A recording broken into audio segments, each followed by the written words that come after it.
So the New York Times decided to ramp up their anti-Bernie 2020 propaganda. And it's getting more and more obvious to the trained eye that that's what they're doing.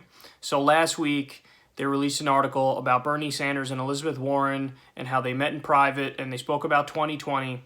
And in the article, they basically give Elizabeth Warren some credit while simultaneously trying to shiv Bernie.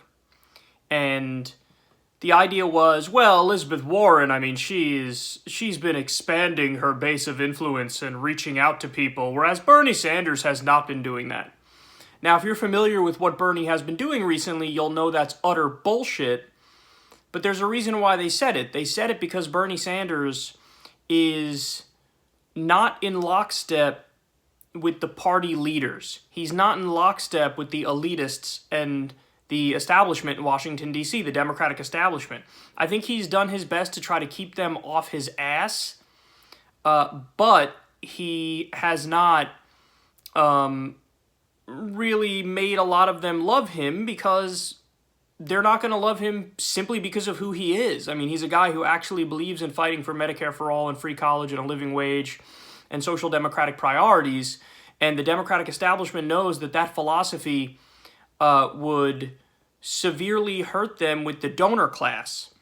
So they don't want to lose favor with Wall Street and Big Pharma and the rest of the establishment. So they're never going to like Bernie. They're just never going to like him. I mean, best case scenario, they could feel, indifferent towards him. That really is best case scenario. Now, this new article, so that was last week, about where they give credit to Elizabeth Warren while simultaneously putting down Bernie. This new article, I just want to read you the first two paragraphs so you get a sense of what we're dealing with going into 2020. Here's what they say on the New York Times. This is from today. Some of his top congressional supporters won't commit to backing him if he runs for president again, and two may join the 2020 race themselves. One of them they're talking about is Tulsi Gabbard. I don't know who the other one is that they're talking about. A handful of former aides might work for other candidates, and Bernie Sanders' initial standing in Iowa polls is well below the 49.6% he captured in nearly defeating Hillary Clinton there in 2016. So let me pause there. That's the first paragraph. Now, the title of this article is, "For Bernie Sanders, Holding On to Support May Be Hard in a 2020 Bid." You have to understand something. It's not like, the objective truth falls in the laps of these reporters. They have to choose what to write. They make a decision. Hey, this is the article I'm going to write. And the article they chose to write is, "For Bernie Sanders, Holding On to Support May Be Hard in a 2020 Bid." And the first piece of evidence they give is, well, he's not doing as well now in Iowa, which is the first contest, of course, as he did in 2016 when he got 49.6% of the vote. Do you have any idea how obviously misleading that is? When they were doing most of the polls in Iowa, they were asking, you like Bernie Sanders or do you like Hillary Clinton? Now, when they're asking about Iowa, they have a list of like 10 Democrats that they give people. Hey, who do you like? Do you like Kamala Harris? Do you like Cory Booker? Do you like Beto O'Rourke? Do you like Richard Ojeda? Do you like... And they go down a whole laundry list of people. Michael Bloomberg, you name it. They throw in Hillary Clinton still in many of the polls. Bernie Sanders. So they're saying, oh, Bernie's not doing as well in this new round of polls in Iowa. Well, yeah, in 2016, there were two people in the fucking polls. And worst case scenario 4, if you really added Martin O'Malley and, Lincoln Chafee. Today, there's a list of like 10 Democrats that they have to ask about. It's basic math that he's not going to pull in 49.6% when you're giving people 10 options. It's just not going to happen. So to use that as evidence of like, oh, Bernie, he's not doing as well as he should be. Okay, let me continue and give you the next paragraph. Mr. Sanders may have been the runner-up in the last Democratic primary, but instead of expanding his nucleus of support in the fashion of most repeat candidates, the Vermont senator is struggling to retain even what he garnered 2 years ago when he was far less of a political star than he is today. So again, this is the exact same line of argument that they used in the article last week with Elizabeth Warren. Oh, she's expanding her circle of influence. Bernie Sanders is not. Now, what data is given? None. After the Iowa poll, which I just explained why that's total nonsense, they've given no other information. So what do they mean? What does that mean when they say he's not expanding his nucleus of support? Again, it all goes back to the elite Democratic Party leaders. He hasn't expanded his base of support among them. Well, what if I were to tell you those are the exact people who are massively out of touch, so he doesn't need to expand his base of support among them? You know who he's expanded his base of support among? The people. And that's not like that. That's not conjecture. He has an operation in all 50 states. He's got the boots on the ground necessary. When you look at all of the polling data in terms of setting aside the presidential stuff, just asking about popularity and favorability, he's number one in the country by 1.5 miles. One of the other key lines of attack that they've been using against Bernie Sanders is, he's having trouble breaking out of only getting the support of white people. Meanwhile, Bernie's poll numbers are higher with minorities than they are with white people. So they use all these arguments, massively misleading. And by the way, when they talk about, he doesn't do well with minorities, they're going all the way back to 2016 to look at the numbers, and they're disregarding the new poll numbers that I was just talking about. And they're also assuming that he hasn't been going out and reaching out directly to the people, which again, he has been doing exactly that. He's been giving rallies all over the place. He just got $15 an hour along with Ro Khanna to 350,000 Amazon workers. He just got $15 an hour to Disney workers. He managed to pass in the Senate the repeal of our support for the genocide in Yemen.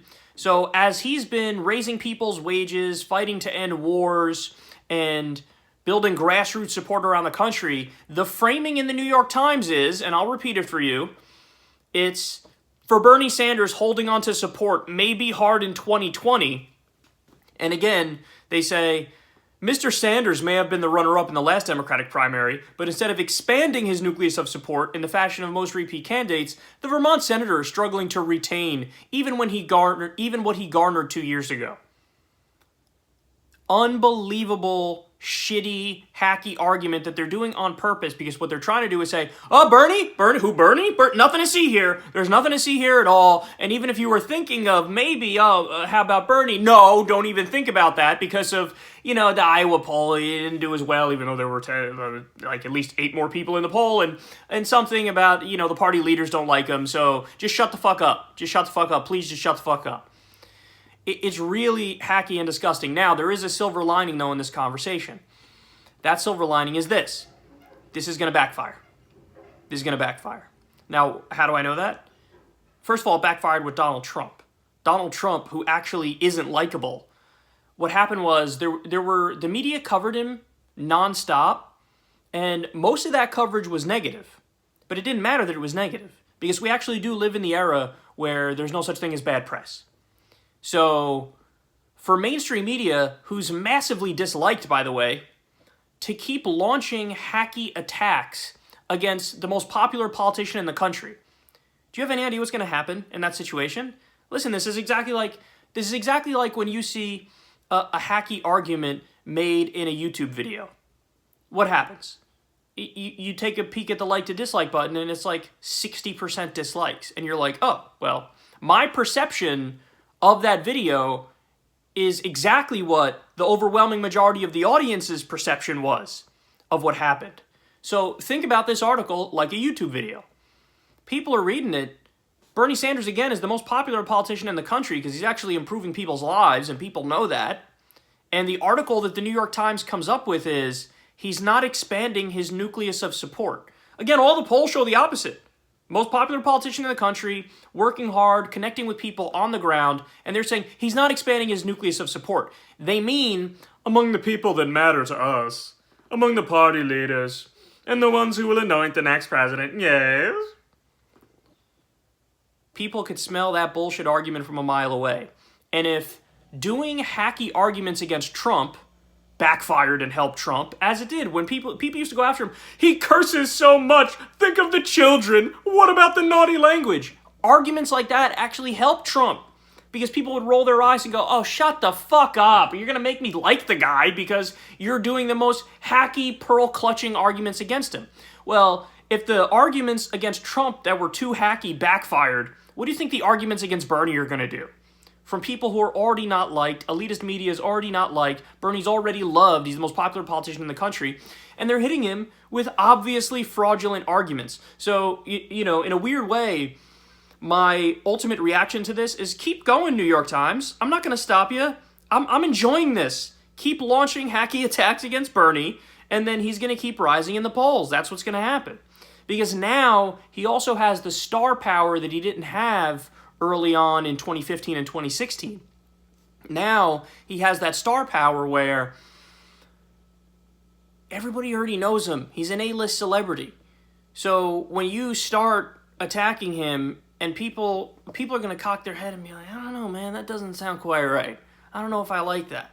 And by the way, they go on to quote a bunch of people. Here, I'll give you one more just because we're talking about it. Lucy Flores, a former Nevada Assemblywoman who previously endorsed Mr. Sanders, quote, it's not a given that I'm going to support Bernie just because I did before. There are going to be plenty of people to look at and listen to. I'm currently open at this point, and I think the majority of people are. And they go on and they keep, with that line of argument, they say, well, see, the things that Bernie ran on are now mainstream and they're now litmus tests for the Democrats. So when everybody's saying it on stage the same thing, why not go with the younger candidate who's saying the same things? And again, what they're missing, and they're missing it on purpose, is people don't trust Kamala Harris when she says it. People don't trust Beto O'Rourke when he says it. People are not going to trust these politicians who were just quote-unquote moderates 5.5 minutes ago. Now all of a sudden they're progressive lions. People aren't going to trust that. So they're just it's all fraudulent arguments pumped from the top down. This is doing the bidding of party leadership because they're trying to stab Bernie in the back and cut off his 2020 chances before he even officially announces. But again, in a weird way, some people you look at this article, look at this information, and their takeaway would be, this is fucking crazy, and this is gonna be detrimental. But no, I'm actually of the belief now that Bernie is gonna trump the Democratic primary. He's gonna trump the Democratic primary because he gets so many unwarranted attacks that only make him stronger. And when he sticks to all of those policy details in almost a single-minded way, where he hits the same note over and over. He's a one-trick pony, but that one trick is great. He can keep doing that, and they're going to just hit him with that laser gun, and it's only going to make him stronger. So keep going, New York Times. It's really sad to watch what you're doing here, but at the same time, I know it's going to be beneficial in the long run, so I'm not even mad.